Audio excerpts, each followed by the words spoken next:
Kokie pagrindiniai auditorijos segmentavimo aspektai gali būti išskiriami žaidime EcoStim Elections?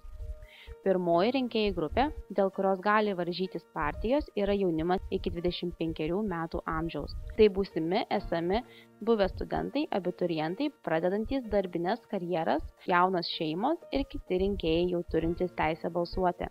Vertybiškai šios auditorijos dauguma išsiskiria liberaliomis pažiūromis. Tai pakankamai socialiai jautri grupė, kuri dažnai susiduria su įvairiais sunkumais siekiant sėkmingai įsitraukti į darbo rinką, todėl labiausiai rūpinasi savo interesais ir yra mažiau jautrus senyvo amžiaus žmonių problemams. Didžiausia ir vertybiškai įvairiausia visuomenės grupė – miestuose gyvenantys asmenys nuo 25 metų amžiaus iki pensijos. Tai ilgesnį laiką dirbantys, patyrę darbuotojai, valstybės tarnautojai, verslininkai, šeimos, mokinių, studentų tėvai ir savo tėvų pensininkų vaikai. Ši auditorija suinteresuota miesto plėtra ir sąlygų gyventi mieste gerinimu. Ši auditorija palankiau nei regionų gyventojai priima naujoves, yra atviresni verslui ir jo plėtrai.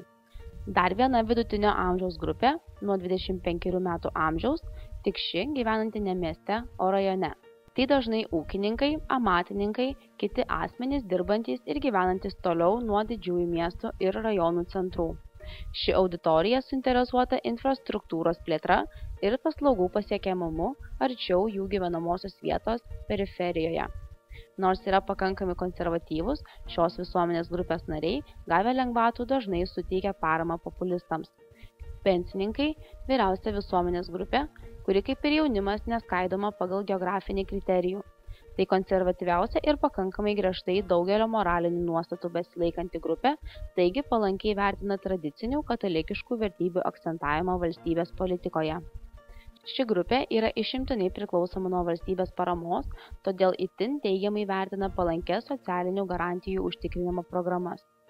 Tai grupė, turinti mažiausiai sąsajų su verslu ir dėl to skeptiškai vertinanti jo rėmimą. Labai svarbi partijų veiklos palaikymui grupė – verslininkai, fiziniai asmenys remiantis partijas finansiškai. Šiai grupiai svarbios verslo vystymo galimybės ir tam sukūriamos sąlygos. Verslininkai yra jautrus mokestinės sistemos pokyčiams ir nuolat siekia mažesnės mokestinės naštos verslui.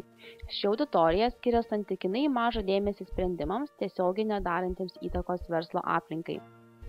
Dar viena fizinių asmenų grupė, galinti skirti finansavimą partijos veiklai – siauro intereso grupių nariai.